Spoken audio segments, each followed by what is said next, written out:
JB here. Hope everyone's doing outstanding. Wednesday, April 16th, 8:59.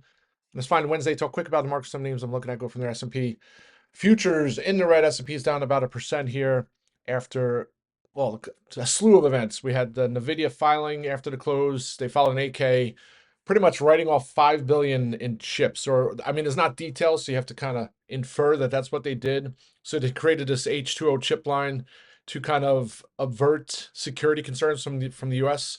So back in the Biden administration, right, that was the big security situation that they were worried about AI and chips and things like that. So NVIDIA had to craft a particular chip for the China market, and then supposedly they're going to have to get a license to sell this now, and so it looks like they're going to have to write off $5 billion worth of inventory. That's what it looks like. Um, so some of that is not just because of the tariffs, right? But some of it is, but because of the heightened environment we're in, Nvidia was closing 112, was down here at 104. So I don't know if it's another buying opportunity. We'll have to see. But so we had that news. Then after early this morning, ASM reported kind of a mixed bag of earnings, right? A miss on revenues being on EPS, but then cloudy guidance citing the tariff. So not a good start. Tomorrow we get TSM. So I don't know what that's going to look like. But uh, yeah, so we're down down here on the SPY. Yesterday was not a fun day. So yesterday I would call premium crush Tuesday. Hopefully we don't have the same situation here today. And era at 1:30 today we got Powell speaking at the Chicago Economic Forum or some economic club. That'll be a much anticipated speech and remarks because you already have POTUS coming out pressuring saying the Fed's got to cut rates, and Powell and the Fed have kind of they've been standing their ground, pretty much saying we're going to wait and see, wait and see, wait and see. We'll see if he shifts on that. Fed meetings 3 weeks from today. So, the Fed statement and press conference 3 weeks from today, the market's pricing an 18% probability that there's going to be a rate cut. So, really not much. And then the next meeting's June, I think it's like June 18th, so middle of June. That one is a little higher odds, like 60 something percent. So, we'll see what his remarks do, but it's almost like you hope he kind of spins a little bit dovish and maybe gives the market a little bit of a boost here, because I think if he doesn't, uh, it's like I keep saying it too on the watch list the last couple days that if there's no deals ratcheted out or expectation of deals getting ratcheted out, the market's just going to melt. It's just I don't want it to. Right? I'm optimistic. I'm optimistic the U.S. is going to avert a recession. I'm optimistic that data is going to continue to be somewhat strong. Today we had retail sales data come out for March, in line and month over month above expectations. So the hard data, right? Those are big buzzwords recently. The hard data has been strong, while the soft data, the surveys, not as strong. That's probably a trend that's going to continue, because if you read headlines anywhere, you would think that the market's just going to on free fall. We're going to fall into recession and the economy is going to go down the crapper. I always, to me, it's like when everybody knows what's going on, right? We know what's going on with the tariffs now. We know how this is kind of playing out. We just don't know the uncertainty of the ramifications. So to me, it's like if things were going to be really that bad, you would think the market would be that the bear market would have happened already on the market, and maybe it does. It's going to happen if we don't get some deals. And supposedly Japan's here. The EU yesterday, that news at 10 o'clock, where the EU is like, oh, we didn't really make much in the way of headway in regards to working out a deal, although they have a zero for zero tariff deal with the U.S. That's what they're comfortable with. Maybe that gets worked out. Maybe there's other parts of this that have to go down. And then you have more back and forth between the U.S. and China, and maybe Taiwan's going to have to be part of this deal with U.S. and China. TikTok, who knows? But anyway, so yesterday frustrating. So volatile's good for options when the volatility is low, right? Because when the volatility is low and the VIX is low, premiums are inexpensive. But when the VIX is high, premiums are expensive. And then when we get a premium crush day like yesterday, where it's a tight trading range, the VIX closed lower yesterday despite the market closing lower. Premiums start to come out of positions unless you have wide moves on those positions, right?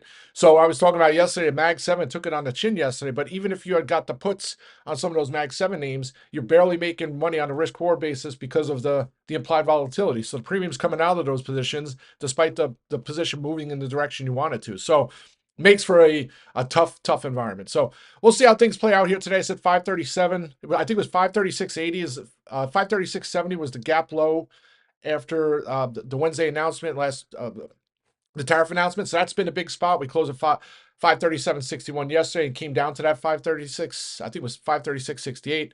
So watching that on the way up, if we do somehow get a bounce, I was hoping 534 was going to hold here this morning. Doesn't look like that's going to be the case. And then you got to start worrying about 524. If markets can't find a bid at the open and we start breaking 530 on the SPY, I'll probably look for some hedge positions, maybe in SQQ calls. Markets are closed on Friday, so premiums are a little less expensive. I might be open to being a little more aggressive on some spec lotto positions here today. But at the same token, I'm not just going to be trading just to trade. Sometimes, yesterday I was looking, and the day before I was looking at some names that I'm thankful I didn't add positions in. The First Solar 145s I was getting for next week. Thankfully I didn't grab those. And then I'll just continue to be patient because at some point, there'll be better opportunities. So that's kind of the overall market. Good news, at least for now. The yields were dipping, although they're up a little bit here this morning. And then the VIX, which back under 30. We'll see how long that lasts. It's not going to happen here at the open. All right, so that's it. Overall market. Then individual name. First Solar just all the way up to 134 after the open. I thought, here we go. It's going to trade up near 140 into the end of the week. And then it just gave it back by 10 o'clock, was back in the red. I didn't want to lose the profits. I had already locked some in to cover costs for 100%, so I closed the rest out. And then it just tumbled from there all the way down to 125 and change, closed at 126.82. Definitely a name I'll continue to watch for upside opportunities. Like I was just saying, those 145s look so good. On Monday, I almost grabbed those.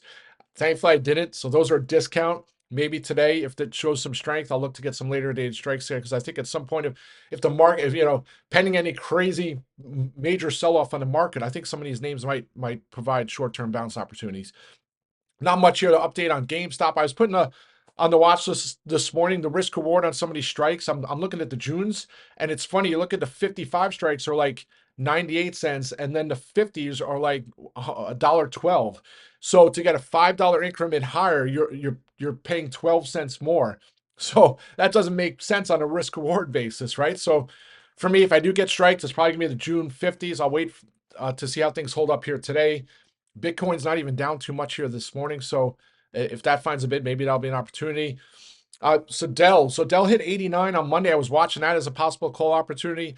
Then yesterday, it ran out of the gate. I think it was all up near 86 and change. Then it fell down to 85 and change. And then once it bounced by 10 o'clock, I'm like, oh, Dell typically doesn't do that. So I thought this great opportunity to place some calls for a revisit of that 89. Sure enough, I get the calls, runs up to 87, and then that EU-US news came out, and the markets tumbled a little bit, pulled all the names down, chopped around for the rest of the day at 85, closed in the green, and now it's trading down lower with the semis on the NVIDIA and ASML news. Going to need a catalyst or some kind of upgrade or something into tomorrow for my calls, but no choice here to hold those. Definitely a name I'll revisit depending on how the market reacts. But at some point, it's fundamental. You take a look at its fundamentals and all those things. If China and US work out a trade deal, you got to think Dell's going to trade back over $100 short term. Netflix as well. It's, I put this on the watch list. Ironically enough, the trade was to trade it into earnings, even though Netflix reports earnings Thursday after the close. That bullish Wall Street Journal article came out, and boom, up 5%. You look at the calls, up 400%, up to 1050s, 1080s.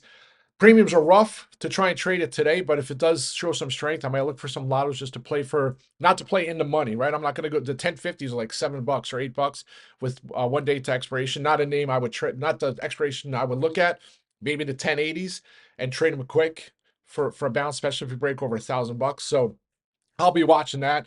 It's funny. Then on my platform, I see CNBC and Fast Money, and there's Dan Nathan, who for over a decade, I used to watch CNBC a lot in the Fast Money. He would always be on there bashing Netflix when it was 100, when it was 70, when it was $200. Then it went up to 700, then it split, then it's 200 to 5, and then it split again. And he's always bearish Netflix. And sure enough, what is he? There again, thousands of percent to the wrong side that he's been, still spewing his bearish stuff on Netflix. Just drives me nuts. It's like tough for me to listen. Hey, I look at Netflix now, and of course, the higher it goes, the risk, the valuation is totally different the higher it goes. But it just drives me nuts. It's like just to get the airtime. Like he just wants this, Hey, don't get me wrong. I've been wrong on gold too. So if you hear me spin my bearish thesis on gold over the years, by all means. But same with Peter Schiff. He's on there patting his back today, and good for him. Gold's going nuts. But if you've listened to him back in 2008, when gold was $1,000 or $900, he was saying it was going to 10,000. And within like a year, he was saying, he wasn't saying it was going, it wasn't going to go to $10,000 in 17 years, which is when, 17 years ago, that's what he was saying. He was saying it was going to 10,000 in like a year or two, and hey, he's been right, but you look at it over since 2008, it's up like 600%. So if there's plenty of other places. If he had just taken 1% of that and put it in Bitcoin, when people were telling him to get Bitcoin, stories for other days. So everybody gets stuff wrong. I'm not sitting here going after gold, but at some point you got to look at maybe if the market does find some footing, the air's got to come out of that at some point. All right, so that's Netflix. That's so I might look for some positions there, and then some other names I'll be watching. Here's just Johnson and Johnson. Great earnings yesterday, and despite the tariff uncertainty, still raised guidance. Stock kind of muddled around yesterday. I mean, it is substantially off its 140 whatever lows from a week ago. But then this morning, you have analysts coming out reaffirming bullish sentiment on the name. I mean, could be a nice bounce play into next week. Not only that, premiums are inexpensive on a risk reward basis, so might look at those today. And then Reddit, and Reddit, I watched it IPO, and to me, it's like I always thought of Reddit as like just a forum, right? And I'm like, how is this company going to generate billions of dollars in revenues, profits, just as a platform like that? And they've evolved, and they become like a data company too. I mean, they have the AI part. They can sell data and things like that. So it's much more than that. Of course, I didn't realize that till they started reporting earnings and the stock went bonkers. But now it's back at levels where it was back when I was looking at it. So they got Oppenheimer initiated Reddit this morning, outperform $125 price target. Could be an interesting name here. It is actually lower in the pre-market with the rest of the tech space. But if it does find some support here today, I might start nibbling some calls.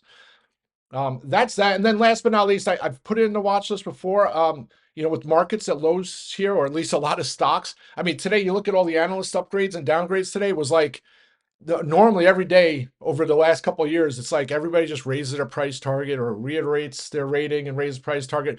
Today, it's like everybody's cutting price target. It's like they're playing catch up to what the market has already done, right? So it's funny that, take it with a grain of salt. A lot of these analysts, it's all like backward looking, right? They're just playing catch up to what's already happened, but it seems like that's what's happening today.